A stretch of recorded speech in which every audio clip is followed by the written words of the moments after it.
Esta semana hemos estado leyendo y estudiando la porción de la Torá que lleva por nombre hebreo Aharei Mot. Recordemos que tenemos un ciclo anual de lectura y estudio de la Torá, el cual está dividido en 54 porciones, y en ese ciclo de estudio nos toca el turno esta semana a la porción Aharei Mot.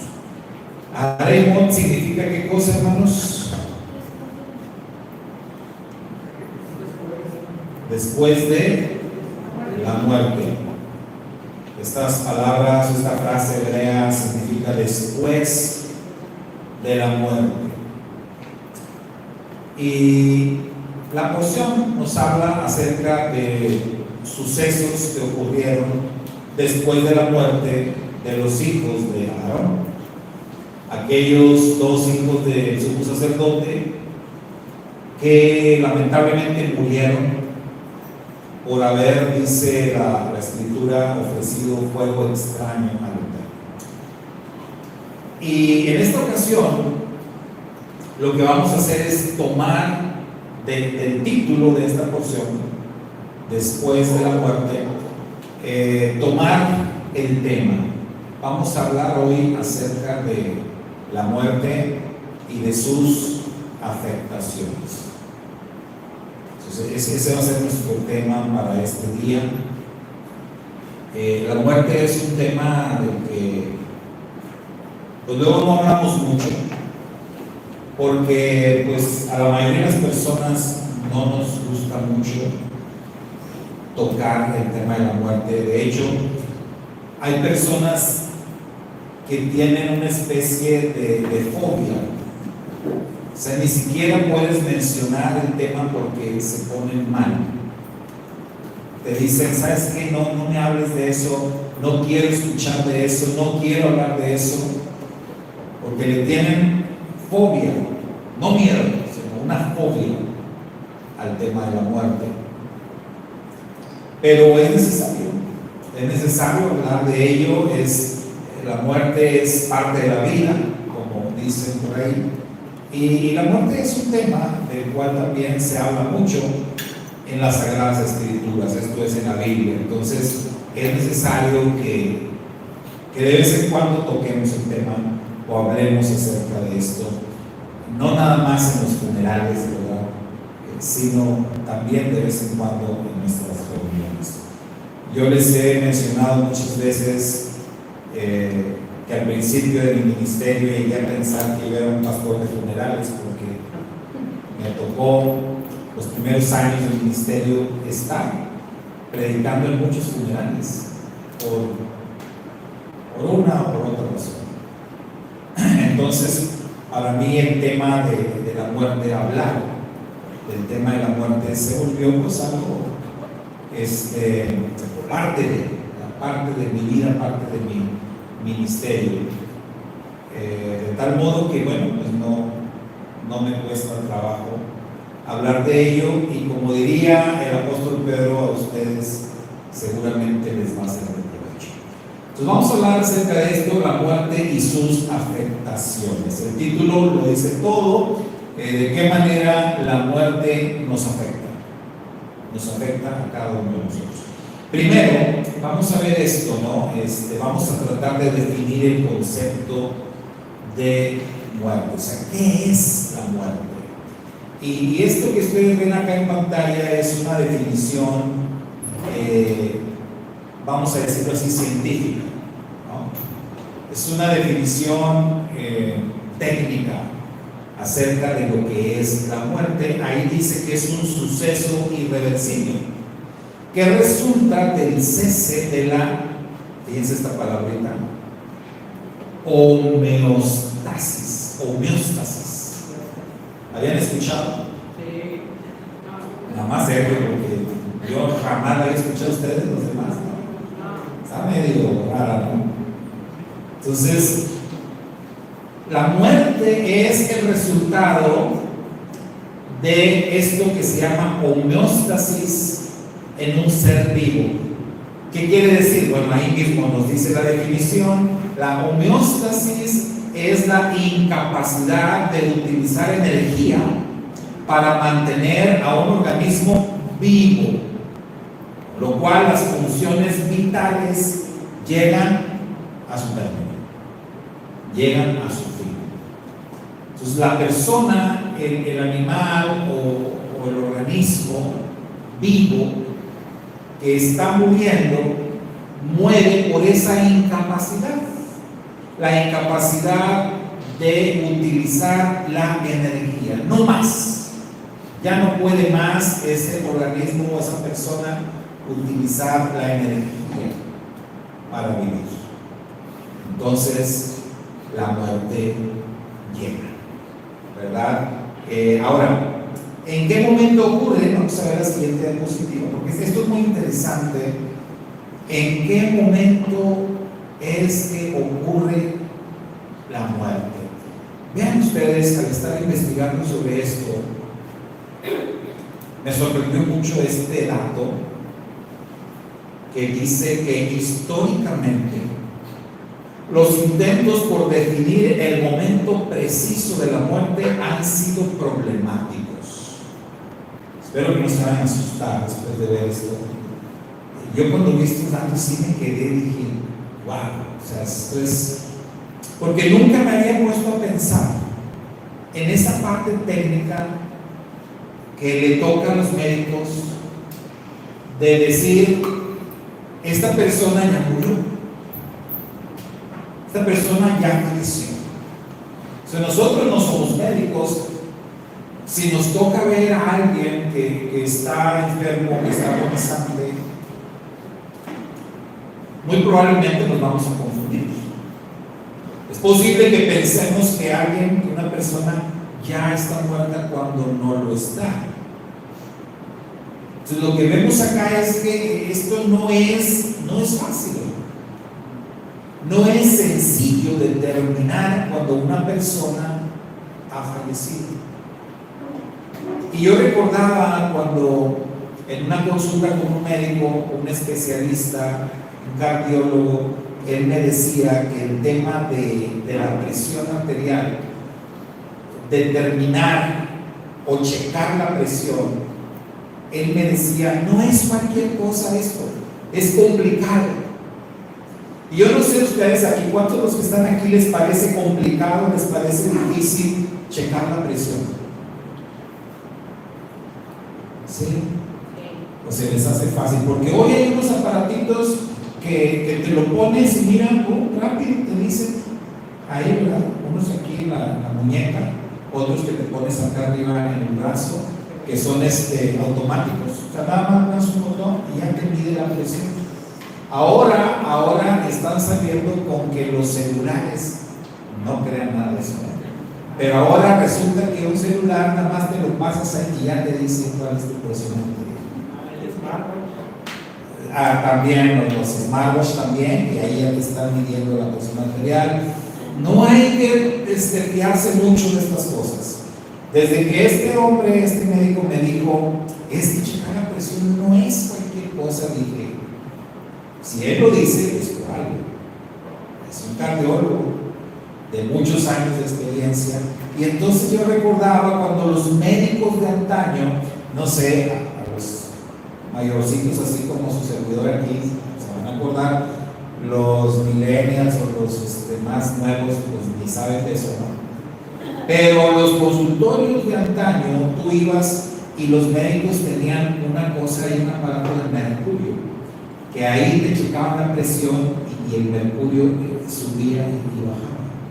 Bueno, ese es el mejor método para checar la presión, o el mejor aparato para checar la presión, o el más exacto. Todos los demás no son tan confiables, no son tan exactos, según palabras de este médico, ¿verdad? Entonces, que los de agujita siguen ahí como que siendo los más confiables, pero también depende mucho del buen oído, ¿verdad? Del médico con su estetoscopio, Pero ya los digitales definitivamente decía nada, los digitales no les confío para nada, ¿verdad? Porque tantito que una pila esté ya ahí medio fallando, ya te va a estar dando lecturas que no son.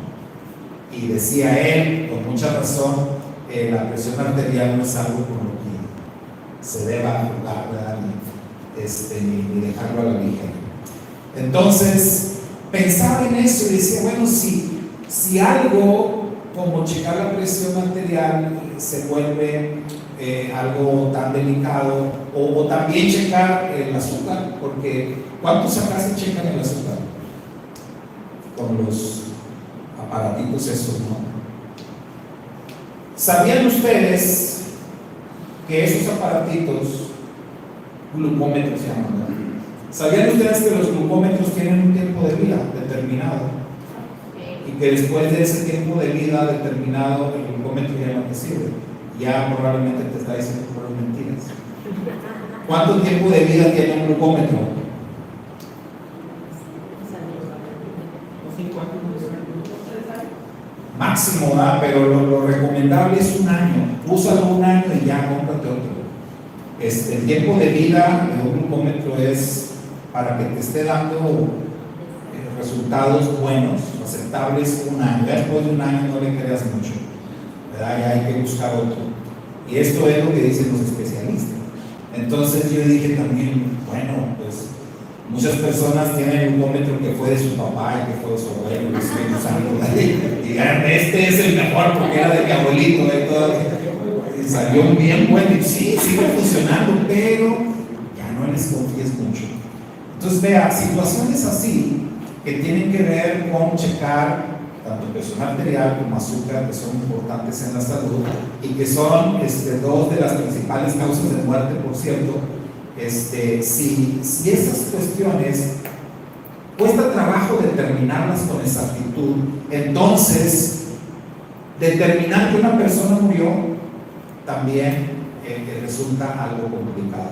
Entonces decíamos en este dato de que históricamente se definía la muerte como el momento en que cesan los latidos del corazón y la respiración. Fíjese, todavía en el siglo XX, ahorita estamos en el siglo XXI, con el siglo XX, que no hace mucho, la forma de determinar o de decir que una persona había fallecido era ¿por qué? Porque su corazón se detuvo o porque ya no respira. ¿Se acuerdan las películas viejitas que les ponían como un espejito aquí? Sí. Ah, mira, no se empaña, ya no está respirando, ya murió. O vamos a ver su corazón, no tiene pulso, ya murió. Y hasta el siglo XX así era la cosa, pero, oh sorpresa, con los avances de la ciencia se dan cuenta de que no. De que muchas personas puede cesar la actividad cardíaca, puede cesar la actividad pulmonar, pero la persona muy probablemente sigue viva. Y aquí es la parte donde les decía, no se asusten, pero en el siglo XX descubrieron que muchas personas fueron enterradas vivas. Fueron enterradas, ¿por qué? Porque no, ya cesó la actividad cardíaca, cesó la actividad pulmonar, ya murió. O declaran muerto, lo sepultan y resulta que no. El cerebro estaba vivo y de pronto el cerebro otra vez se recupera, da la orden, la persona vuelve otra vez a la actividad cardíaca y vuelve a la actividad respiratoria y ¿por qué me metieron aquí? Esa es la más grande pesadilla de cualquier persona, ¿verdad? Seguramente, y es algo que ocurría con cierta frecuencia todavía en el siglo XX. Todavía en el siglo XX. Seguramente ustedes han escuchado historias o saben incluso de algún famoso por ahí que fue sepultado vivo, ¿no? Que se descubrió después. Entonces, ¿qué es lo que ha pasado? Con el avance de la ciencia se ha llegado a la conclusión, hermanos, de que la muerte es un proceso. La muerte es un proceso, o sea, la muerte no es algo que ocurra de un solo golpe. Mucha gente dice, a mí me gustaría morir así, de un solo golpe, ya. Pues tengo noticias, ¿no? La muerte es un proceso según lo ha determinado la ciencia. En algún momento dicho proceso se va a tornar, como dicen ellos, irreversible. ¿Qué quiere decir eso? Ya no hay marcha atrás, ya no hay manera de volver. Pero es un proceso. Ahora, la buena noticia es que hoy en día también con el avance de la ciencia ya se puede precisar. Ahora sí, no como en el siglo XX, ya se puede precisar en qué momento realmente una persona ya murió o ya falleció. Se considera que este momento corresponde al momento en que se llega a ese punto sin retorno, a ese punto donde es irreversible el proceso. Ustedes saben que cuando se habla de signos vitales, o sea, son tres cosas básicamente. Ya dijimos la actividad cardíaca, la actividad pulmonar y la otra es la actividad cerebral. Entonces, esas son las tres cosas. Si ya no hay actividad cardíaca, si ya no hay actividad pulmonar y si ya no hay actividad cerebral, ahí entonces una persona puede ser declarada clínicamente muerta. El asunto es que científicamente también comprobado, ha habido personas declarados clínicamente muertos durante varios minutos y de pronto, ¡pum!, otra vez hay actividad. Yo creo que esas cosas las hace Dios para decirles, aquí hay que decir eso yo. Ustedes no. Entonces, hay muchos casos. Estamos hablando de miles de casos. Ustedes pueden checar, documentados totalmente, ¿no?, de personas declaradas clínicamente muertas por varios minutos y ya tapaditos con la sábana y todo, y de repente se la quitan y aquí estoy. ¿Sí, hermano? Hay muchos casos que no he visto, ¿no? Y puedo decir que en forma personal sí es cierto, porque una vez me enfermé ahí en el trabajo, caí porque no te desmayo, ¿no? Entonces mis compañeros pensaban que ya estaba muerto, me indicaron corazón, pulso. Pero ya cuando llegaron los médicos, dijeron que no está muerto. Y ahí fue cuando sentí la bocanada de oxígeno y respiré de nuevo. Sí. Y entonces necesitaba también, ¿cómo puede decir?, de primera mano. Y ya cuando sentí el oxígeno, entonces desperté.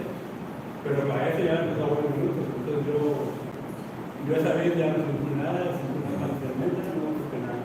Pero en el anterior sí sentí que iba en un camino, todavía estaba vivo, que ahí no desperté. Pero cuando desperté, ahí sentí que alguien me puso oxígeno aquí y empecé a respirar de nuevo. Entonces, ¿saben cómo? Ya muchos empezaron a hablar. Sí. ¿Saben a cuántas personas, sobre todo a quienes pasa mucho eso? O sea, que piensan que ya se murieron. A los ahogados, las personas que están en un río, una alberca, lo que sea, y que los sacan de ahí después de varios minutos y dicen, ya se murió. O sea, no hay pulso, no hay actividad pulmonar, pero el cerebro sigue vivo.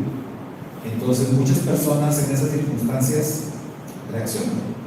Desde que se descubrieron las técnicas de resucitación, RCP, desde que se descubrieron, hermano, esas técnicas y se empezaron a usar, miren, muchos casos de personas que hubieran muerto, ¿verdad?, si no se les aplica esto, pues regresan, así de simple. Entonces son técnicas de resucitación. No es lo mismo resucitación que resurrección, son cosas diferentes. Pero resucitación o reanimación, pues tú puedes pensar que la persona ya murió y no. Es que no está respirando, es que no late el corazón, no le hace actividad cerebral. Aplicas técnicas de resucitación y vámonos, regresa. Entonces, nada más hace la diferencia, porque resurrección es algo muy, muy distinto. ¿Sí? Entonces, ¿qué pasa con todo esto? Bueno, así es el tema de la muerte desde un punto de vista clínico desde un punto de vista científico. Ahora, hay diferentes pues, clases o tipos de muerte. Como ya vimos, ¿verdad? Tiene que ver con los signos vitales de la persona. Pero también cuando hablamos de distintos tipos de muerte, tenemos que hablar de la muerte espiritual. O sea, porque acá vamos a meternos ya en el terreno bíblico, el terreno de las escrituras, en donde se nos habla no solamente de muerte física, sino que se habla de muerte espiritual. En los términos humanos hay otros tipos de muerte, como la muerte civil. Es decir, que un individuo, cuando deja de existir físicamente, también deja de existir en todo lo que tiene que ver en términos legales, y eso es muy importante. Ustedes saben que hoy en día se realizan una gran cantidad de fraudes con personas ya fallecidas, y que sus documentos oficiales entonces siguen por ahí y se siguen usando, y por eso es importante también declarar al individuo muerto de una forma legal para poner fin a todas sus actividades legales. Pero bueno, esa es otra cosa. Desde el punto de vista bíblico, mis amados hermanos, hay que ver cuál es el origen de la muerte, porque pues la muerte, decíamos acá, es el cese de la vida o el fin de la vida. Entonces la muerte tiene que tener algún origen, algún punto en donde apareció, y desde el punto de vista bíblico, la muerte, miren, primero, se menciona 327 veces en la Biblia la palabra muerte. 327, mientras que el verbo morir, con sus conjugaciones por supuesto, se menciona en 248 ocasiones. Y cuando yo veía esto, me vino a la mente de manera inmediata, investigando el dato, dije 248 veces aparece el verbo morir, que es más importante el verbo morir que en sí la palabra muerte. Dije 248 veces, y lo que vino a mi mente fue la cantidad de mandamientos que dicen los expertos que existen, mandamientos positivos.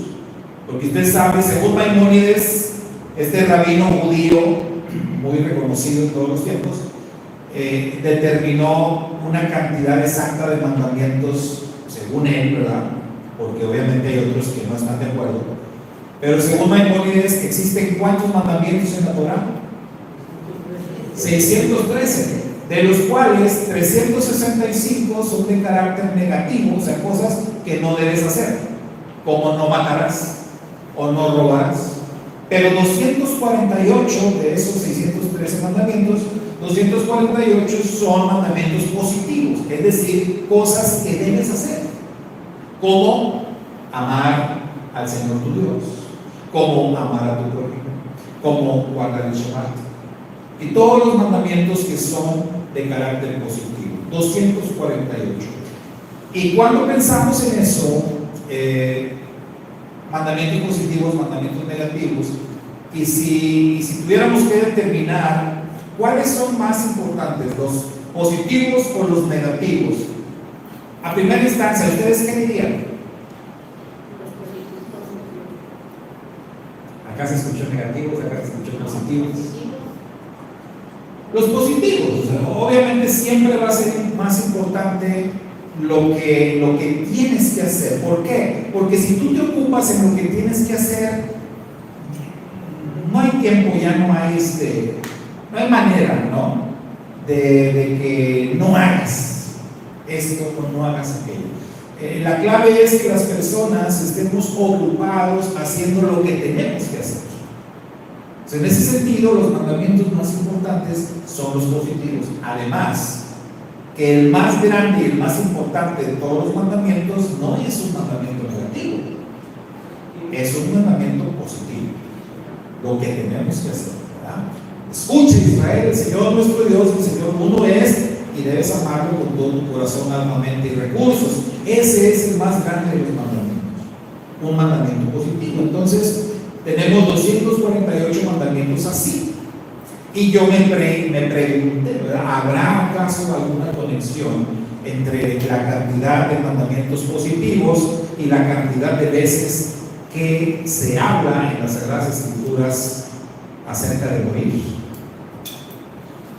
¿Creen ustedes que hay alguna conexión? Pues puede ser que sí. ¿Por qué?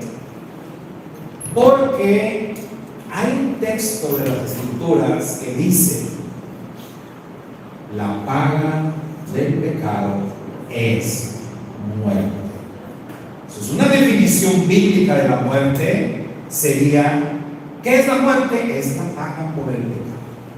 Es lo que recibes por pecado. Es la muerte. Es tu moneda de cambio por hacer lo malo, por pecar. ¿Y qué es el pecado? La misma Biblia nos dice: el pecado es transgresión de la ley. Transgredir los mandamientos del Eterno, eso es pecado. Y tenemos 248 mandamientos de parte del Eterno donde se nos dice lo que tenemos que hacer. Y tenemos 248 veces en las Escrituras en donde se habla acerca del verbo morir, o morirás, o murió. Entonces, definitivamente, yo creo que sí hay una conexión en esto, y que el Eterno quiso, por cada vez que Él dio un mandamiento positivo, quiso también hacer una advertencia de que la muerte te está esperando si cometes transgresión a su ley, esto es, a sus mandamientos. Ahora, para seguir con esto del origen bíblico de la muerte, miren, las primeras menciones en la Biblia acerca del tema de la muerte tienen que ver definitivamente con actos, con acciones de franca desobediencia o de rebeldía en contra de las instrucciones del Eterno. Empezando en el huerto de Edén. Abrimos la Biblia, vamos al principio, Génesis, los primeros capítulos, y ¿qué nos encontramos? La creación, ¿sí?, de todas las cosas, la creación de nuestro planeta, específicamente la creación del hombre, y también el origen del pecado. Entonces, la primera vez que se habla del tema de morir es alrededor de un acto de desobediencia o de rebeldía. Y la primera vez que se habla acerca de la posibilidad, porque hasta ahí era una posibilidad la muerte. Esto fue en el huerto del Edén, y fue cuando el Eterno le dijo a Adán y Eva: ustedes pueden comer de todos los árboles que hay aquí en el huerto, excepto de este que está aquí en medio. De este árbol, del fruto de este árbol no deben de comer, porque si comen de este fruto, de este árbol, les digo una cosa, van a morir. Y es la primera vez en las Sagradas Escrituras que se habla del tema de la muerte, pero se habla de él como una posibilidad. Entonces, ¿qué pasó? Bueno, sabemos la historia. Adán y Eva comieron y murieron. Se dice ahí que ellos murieron, experimentaron la muerte espiritual. Sí, es verdad. Pero también el Eterno les dijo que el día que comieran, ese día iban a morir. Entonces, prácticamente ese día murieron. ¿Por qué? Por lo que hemos hablado otras veces, que para el Eterno un día son como 1000 años, y 1000 años como un día. Y aquellas primeras gentes vivían un buen tiempo, ¿verdad? Entonces, pues se dice, murieron dentro del término establecido por el Eterno. Entonces, esa es la primera vez que se habla de la muerte. Luego viene el tema de Caín y Abel. Caín y Abel, en donde por primera vez la humanidad experimenta un caso de muerte. Sí, el primer muerto registrado en las Sagradas Escrituras es Abel, y es asesinado por su hermano. Estos días me tocó ver uno de esos memes que a vos te sabe, la gente hace chistes de todo, ¿no? Y esto no me gusta mucho, los chistes bíblicos, pero este me hizo gracia. Este me hizo gracia porque justamente estaba relacionado con Abel. Entonces ponen el meme ahí, ponen Abel en el cielo esperando que muera otra persona. Entonces, pues sabemos que aquellos vivían mucho, entonces Abel estuvo ahí mucho tiempo solito, esperando que alguien más llegara. Sí me hizo gracia, no sé de ustedes, pero se me hizo un poco chistoso. Entonces, Abel es el primer caso de muerte, ya, primer ser humano que muere y muere asesinado en un contexto también de desobediencia, en un contexto también de rebeldía. ¿Por qué? Porque la Escritura dice que el Eterno no vio con agrado la ofrenda de Caín. Entonces Caín estaba desobedeciendo al Eterno, estaba teniendo una actitud mala, una actitud rebelde que finalmente lo llevó a asesinar a su hermano. Entonces el contexto en el que aparece ahí el tema de la muerte también es un contexto de desobediencia, un contexto de pecado. Más tarde que se vuelve a tocar el tema, vuelve a aparecer el tema de la muerte, es en el diluvio. Estamos en Génesis, ¿verdad? Los primeros casos de muerte, las primeras veces que se habla de muerte en la Biblia, el diluvio. Entonces, en el diluvio murieron muchos. En el diluvio prácticamente murieron todos, a excepción de Noé, su esposa, sus hijos y las esposas de sus hijos. Un total de 8 personas, nada más. De todos los que vivían en aquellos años, que no sé cuántos eran, solamente 8 sobrevivieron, todos los demás murieron. Entonces, ahí la muerte se manifestó con muchísima fuerza. ¿Y cuál fue la razón? ¿Por qué murió toda aquella generación, hermanos? ¿Porque eran buenas personas? No. La Escritura dice que el pecado había llegado a niveles ya que Dios no aguantó más, y que Dios vio necesario poner un freno, poner un límite, vio necesario purificar a la humanidad.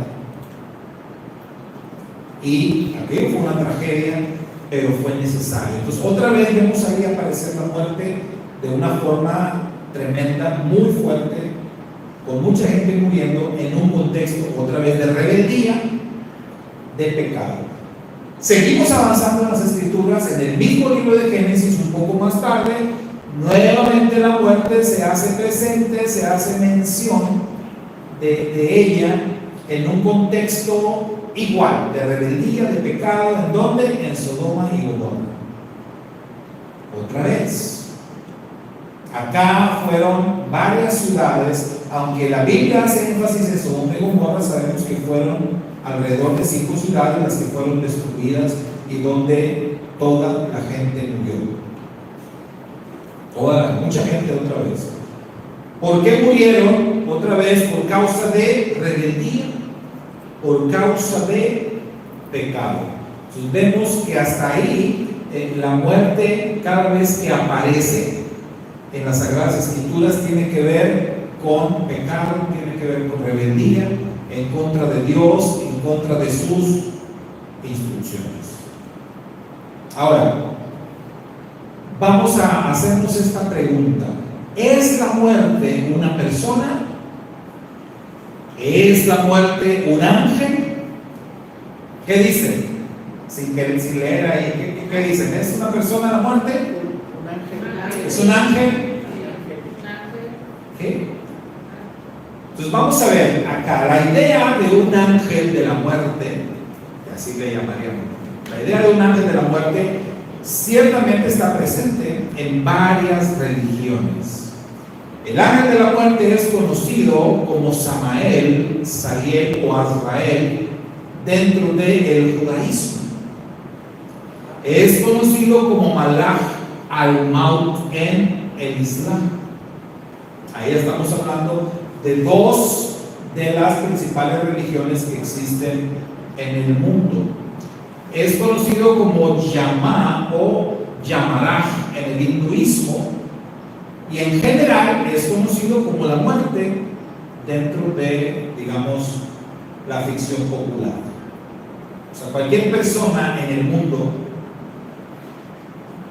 sabe, tiene idea de quién es la muerte y lo ubican como una persona o como un ángel. En algunas religiones tiene el nombre y otros simplemente le llaman así, le llaman la muerte. La parca o huesuda, ¿verdad? Hay un montón de nombres, ¿no?, que también le dan. Uno muy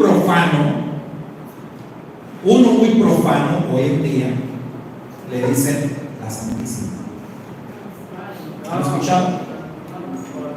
Es un nombre profano, pero mucha gente la conoce así. Hoy en día, la Niña Blanca también.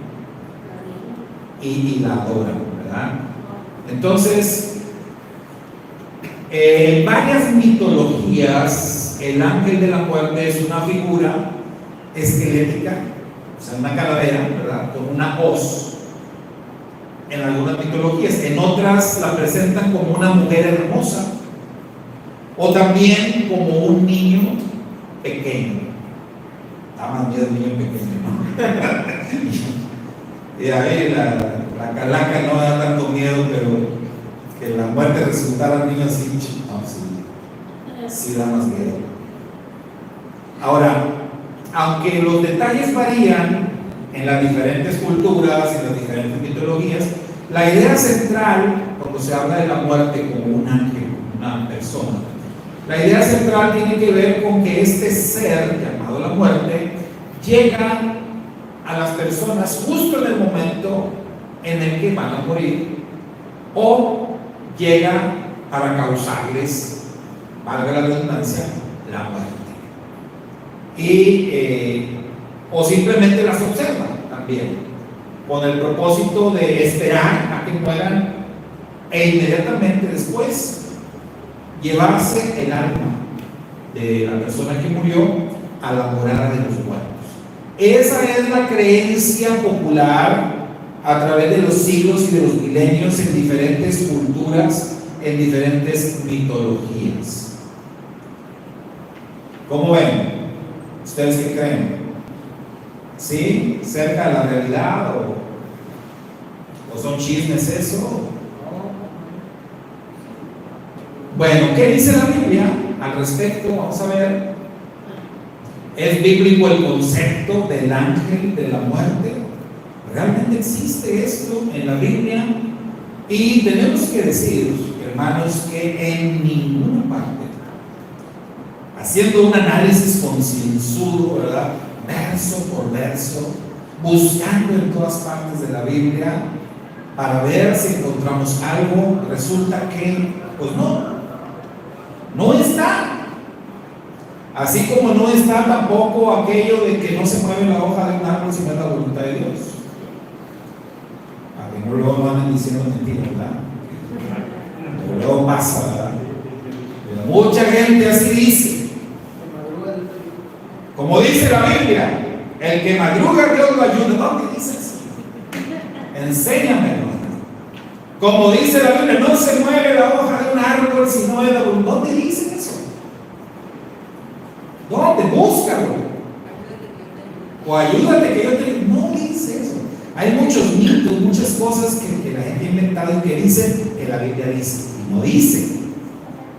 Entonces, el tema del ángel de la muerte también es algo que se ha manejado, se ha dicho como algo que la Biblia enseña, pero cuando revisamos la Biblia verso por verso, descubrimos que en ninguna parte la Biblia dice o enseña que exista un ángel que tenga esa designación, que exista un ángel particular que está a cargo de matar a las personas, de quitarle la vida. Tenemos algunos casos que han dado pie a eso, ¿verdad? Segundo de Reyes 19:35, ahí se habla de un ángel que mató a 185,000 asirios en una noche, ¿verdad? Por cierto, enemigos de Israel. Pero cuando vamos al texto, el texto dice el ángel del Eterno, no dice el ángel del muerto. Entonces, el ángel del Eterno vino y acabó con 185,000 asirios en aquella noche. No dice el ángel de la muerte. En Éxodo capítulo 12, que es otro de los textos clásicos que han dado pie a ese pensamiento o a esa interpretación de un ángel destructor o de un ángel de la muerte, en la plaga de los primogénitos. Ahora, yo no sé ustedes, pero cuando vamos a ese capítulo del Éxodo, es un poquito misterioso, ¿no? ¿Quién realmente mató a los primogénitos? O sea, yo tengo muchos años estudiando la Biblia y no me queda claro, o sea, esa parte. ¿Fue el ángel del Eterno? O sea, ¿fue el Eterno mismo? ¿O fue un ángel X cualquiera que mandó? ¿O fue Yeshua antes de su advenimiento? No sé, no me queda claro, la verdad. Y puedo ir otra vez al capítulo y revisar y no me va a quedar claro. Quizás por eso algunos teólogos tomaron ese capítulo del Éxodo para inferir la teoría de la existencia de un ángel de la muerte. Pero la verdad es que allí, literalmente en ninguna parte, dice que exista tal ángel, ¿verdad?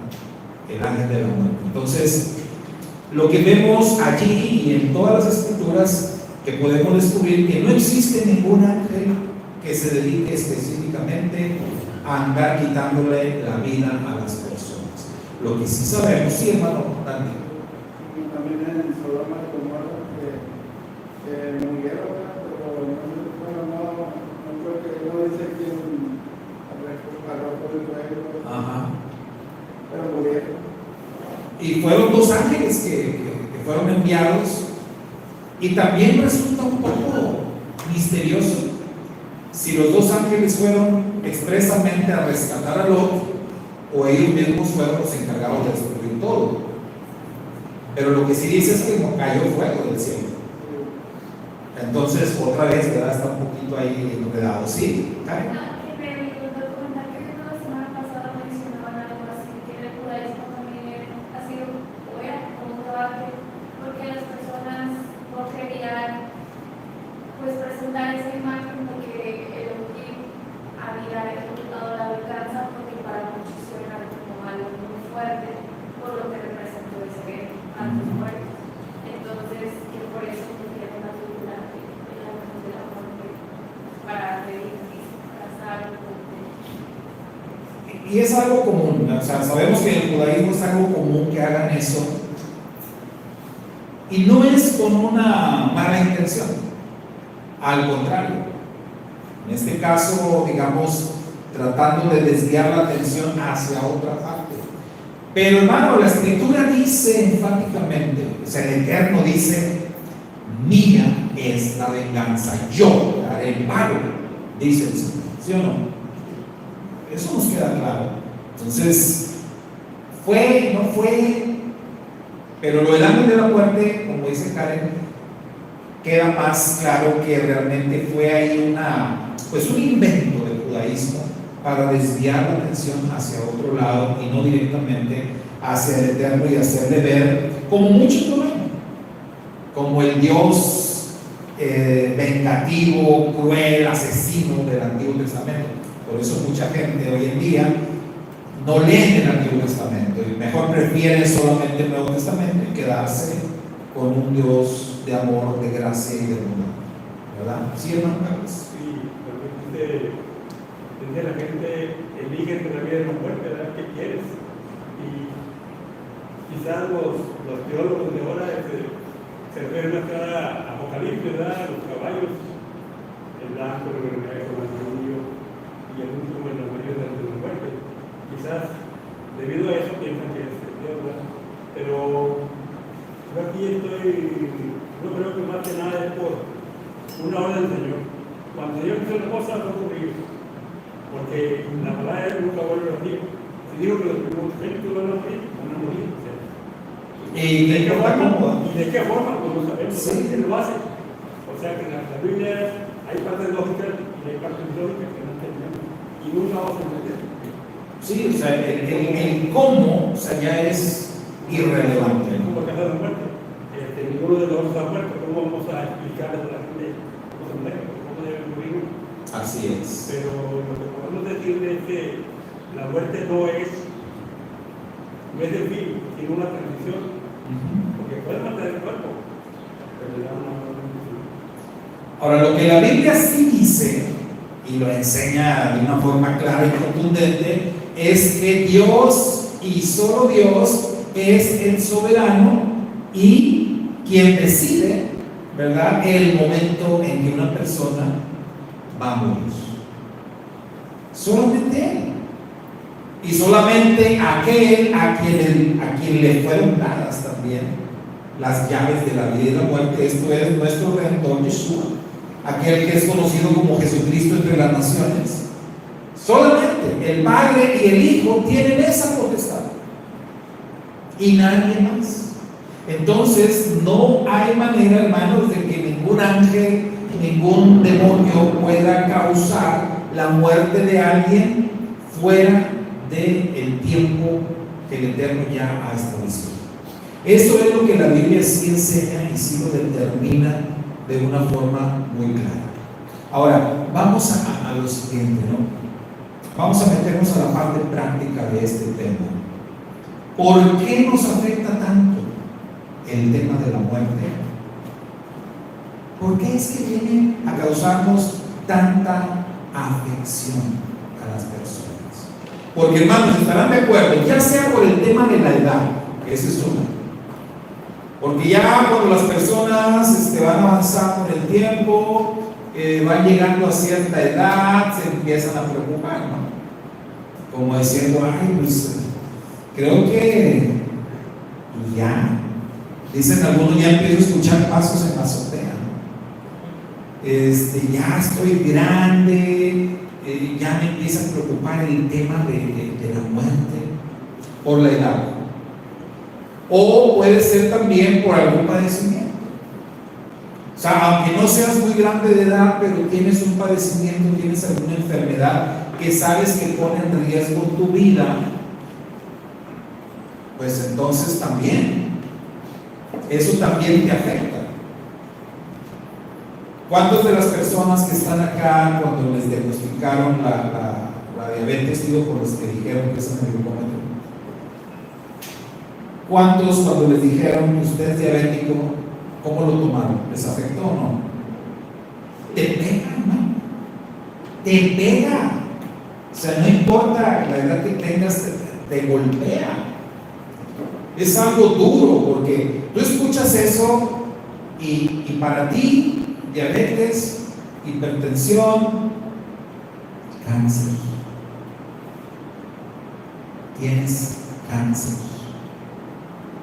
Es sinónimo de muerte. Tu mente inmediatamente va al tema de la muerte y eso te afecta.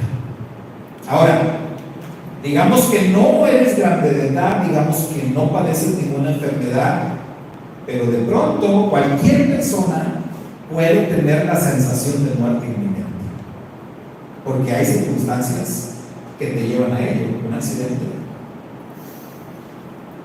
Aquí donde nosotros vivimos, que las balaceras están a la orden del día. ¿Cuántos no han quedado en una situación así de una balacera? ¿Sí, hermano, iba a decir algo? Sí, a mí cuando salí con el doctor, usted está diabética, se está de inicio, luego me vino a la mente una pregunta que escuché de cierto Roe, donde él hacía mención que la diabetes es una maldición. Entonces, sí me pegó muy fuerte. Es una maldición. Que es una maldición. Entonces, de hecho, cuando lo escuchamos la prédica, pues habíamos varias personas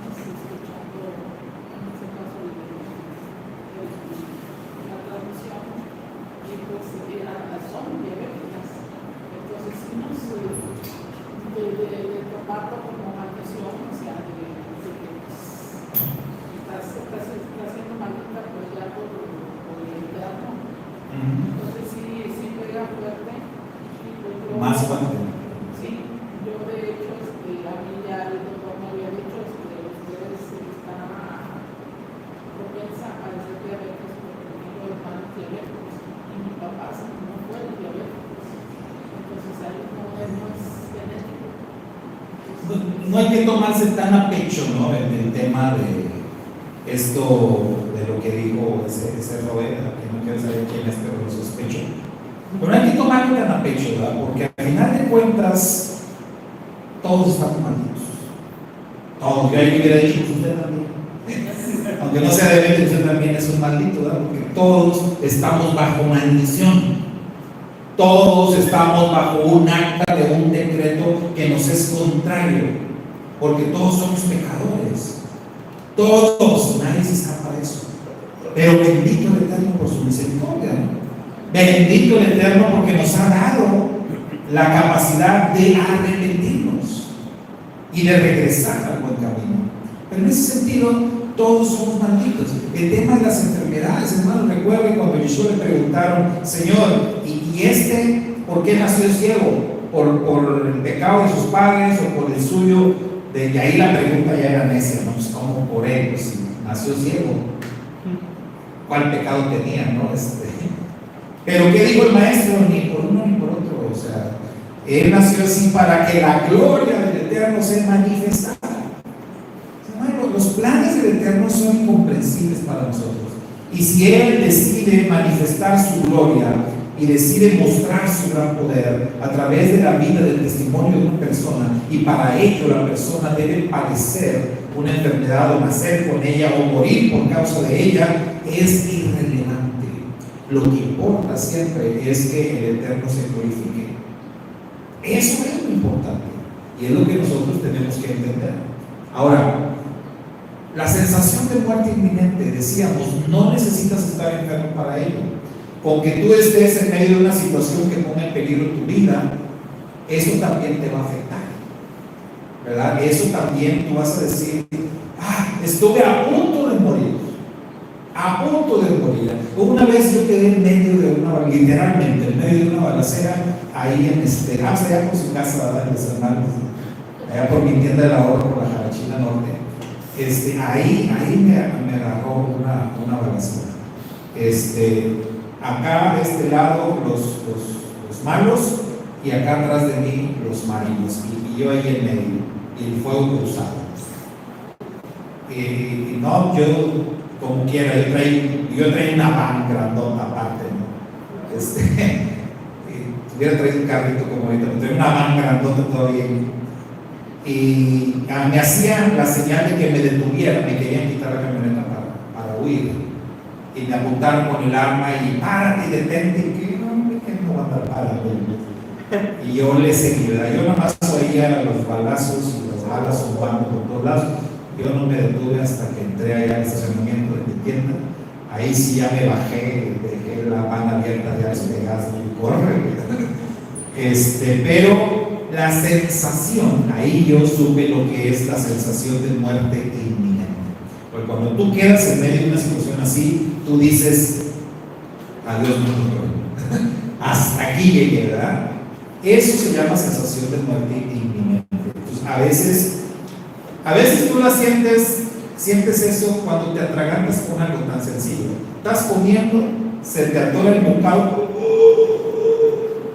sensación de muerte inminente. Tú crees que te vas a morir y ya te paniqueas y así en cuestión de segundos ya estás sudando copiosamente, tu corazón está a 1000 por hora, no puedes respirar y igual dices adiós mundo y nada, ya viene alguien que aprieta el estómago. Sí, a ver, ¿dónde está mi taco? Pero la sensación de muerte inminente también es algo que va a afectar a las personas. Puede haber algún, como dice el hermano, algún extremista que sigo comiendo, pero puede haber otros que digan, no. O sea, esto ya, de aquí en adelante yo no voy a ser el mismo. esto cambió mi vida. Porque sí, la sensación de muerte inminente afecta a la vida de las personas. Entonces, todo esto, igual que la muerte de un ser querido, cuando muere alguien que tú amas mucho, también te golpea, también afecta tu vida de una forma tremenda.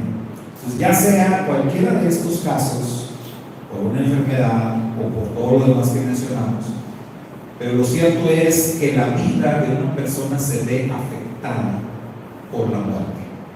Te ves afectado en tu actitud, te ves afectado en tus hábitos, e incluso te ves afectado en algo que se supone que no debe de ser afectado, en el carácter.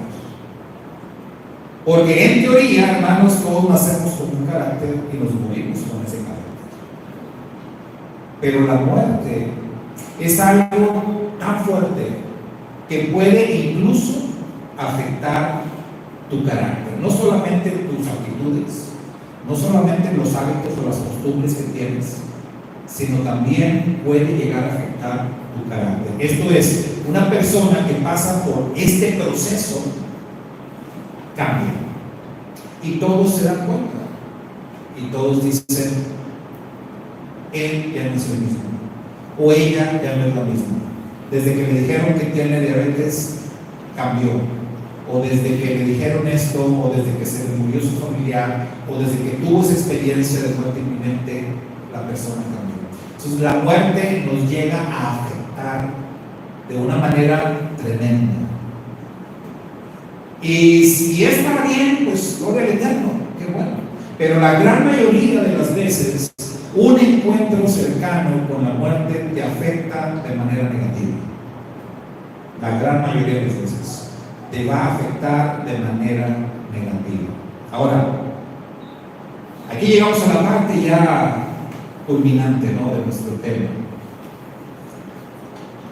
¿Afecta la muerte por igual a los creyentes y a los no creyentes? Entonces, fíjese, la respuesta es no debería. No debería, pero sí. En teoría, o sea, no debería de afectarnos igual.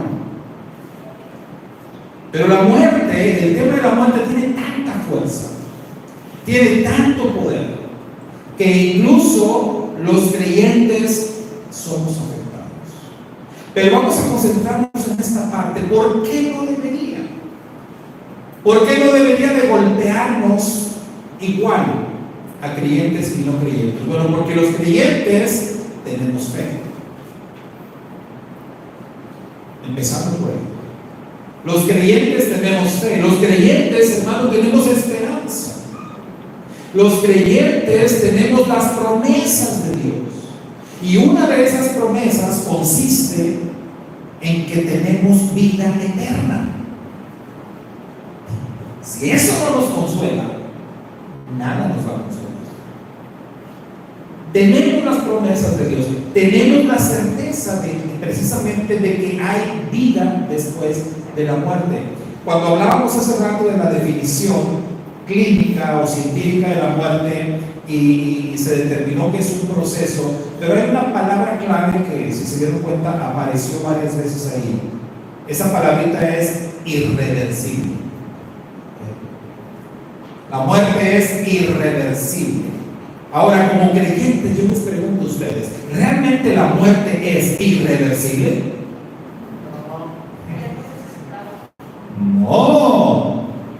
No, de ninguna manera. Porque creemos en la resurrección. ¿Y por qué creemos en la resurrección? Porque aquel que nos ha libertado, aquel que dio su vida por nosotros, Él mismo murió y también resucitó. Y Él es las primicias de la resurrección. Y Él es el mismo que nos promete darnos vida después de la muerte.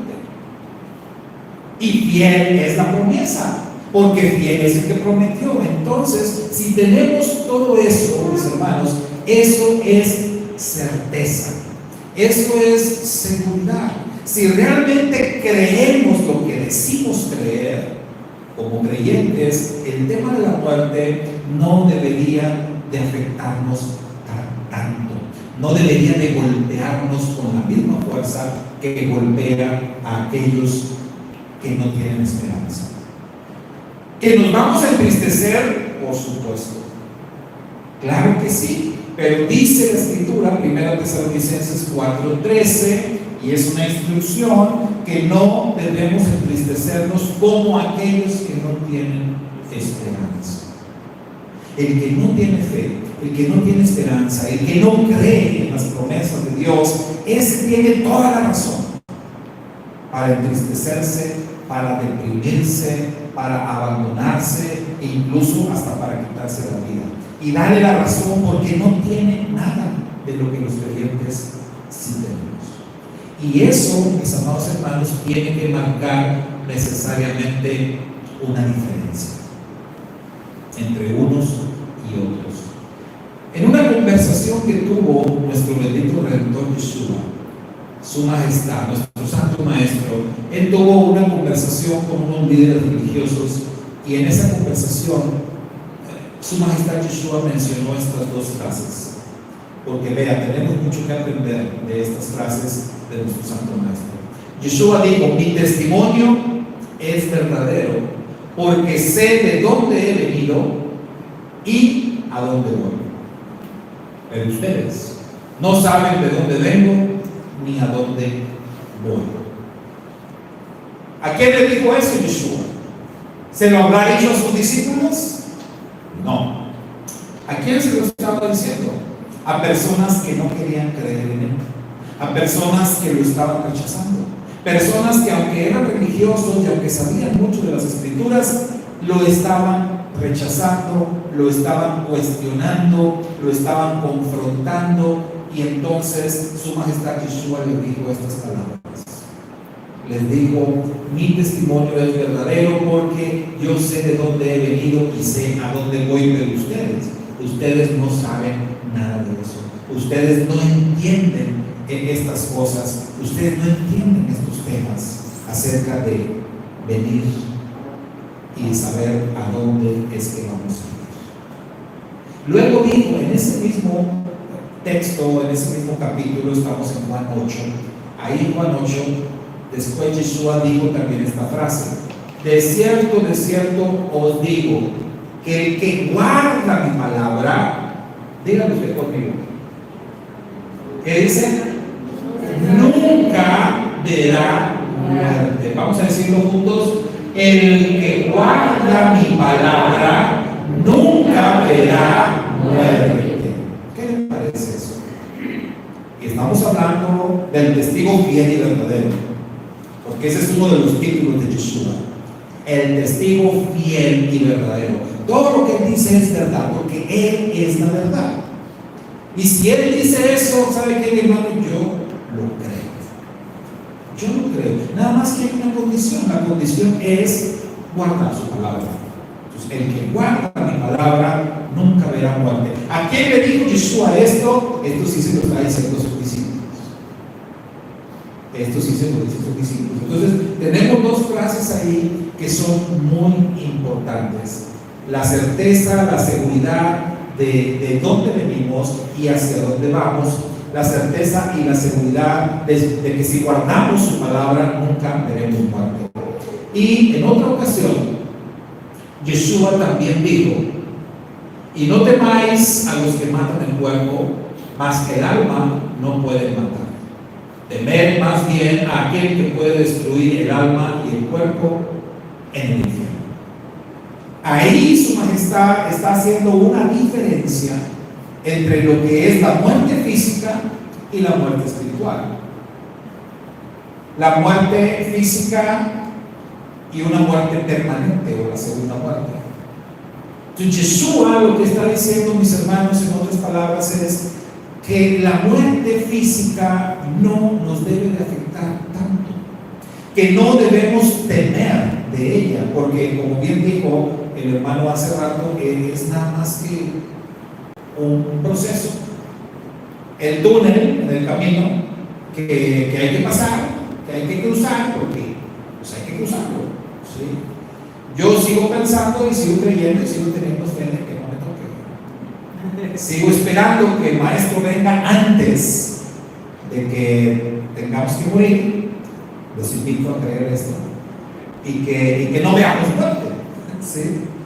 Pero si tenemos que morir físicamente, Yeshua dice, no es nada eso, no es absolutamente nada, no tiene que afectarnos en lo absoluto.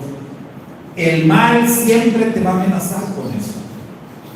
El sistema de este mundo, la maldad, nuestra propia maldad, siempre nos va a amenazar con eso. No hay otra cosa más fuerte que el mal tenga para amenazarte más que el tema de la muerte. Si no te asusta tanto tu propia muerte, entonces te va a amenazar con la muerte de un ser querido, pero siempre te va a amenazar con el tema de la muerte. Si tú tienes la certeza y la seguridad en las palabras y en las promesas de nuestro buen Dios y de su Hijo, nuestro Redentor, entonces no nos debería de afectar tanto. ¿Qué necesitamos? Certeza. ¿Qué necesitamos, hermano? Convicción en las palabras de Yeshua. Él dice, creen ustedes en Dios, crean también en mí. Crean también en mí. Yeshua dice, no tengan miedo. No tengan miedo. Él nos promete consolación, Él nos promete fortaleza, Él nos promete la vida. Necesitamos realmente tener una fuerte convicción en las palabras, en las promesas de nuestro Redentor, para que el tema de la muerte no nos afecte, hermano, más allá de lo que nos tiene que afectar. Porque estoy cierto de que sí nos tiene que afectar. Incluso el mismo Jesús lo afectó. Él siendo carne, porque Él en todo fue tentado, en todo fue probado, pero a diferencia de nosotros sin pecado. Pero en todo fue probado, y en su humanidad Él se vio afectado por el tema de la muerte, en este caso de Lázaro. ¿Se acuerdan? Él lloró. Sin embargo, yo creo que no estaba llorando tanto por la muerte de Lázaro, porque sabía que iba a resucitar. Pero Yeshua lloró porque Él vio el dolor de las personas. Y entonces Yeshua sintió ese dolor. Y entonces Yeshua dijo, wow, esto es lo que yo siento. Y le dolió nuestro dolor. Y por eso lloró. Yeshua también experimentó la muerte espiritual. Él también experimentó la muerte espiritual. Es decir, la paga del pecado. Él también la experimentó. De tal modo que nos entiende perfectamente. Nos entiende, hermano, todo lo que nosotros sentimos, todo lo que sufrimos, todo lo que padecemos. Pero acá estamos hablando más que nada de la muerte física. Entonces no nos debe de afectar más allá de lo que está establecido. ¿Qué tenemos que hacer? Agarrarnos fuerte de la palabra, de las promesas del Eterno y poder salir adelante. Y que no nos golpee más allá. Que no nos afecte en nuestra esencia de quién somos. Amén. Shabbat Shalom. Que el Padre nos ayude a salir adelante de cualquier situación que nos afecte respecto al tema de la muerte en todas las formas en que ésta se presenta ante nosotros.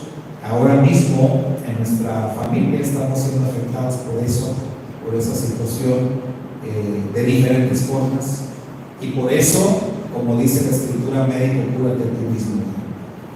Al estar preparando este mensaje, yo lo aplicaba primeramente a mí, a mi propia vida, y dije, necesito esto, necesito agarrarme fuerte de las promesas del Señor y de la esperanza de vida para seguir adelante sin ser más afectado por todo lo que es el tema de la muerte. Shabbat Shalom, bendiciones para todos, y que el Padre nos siga dando la fe que necesitamos para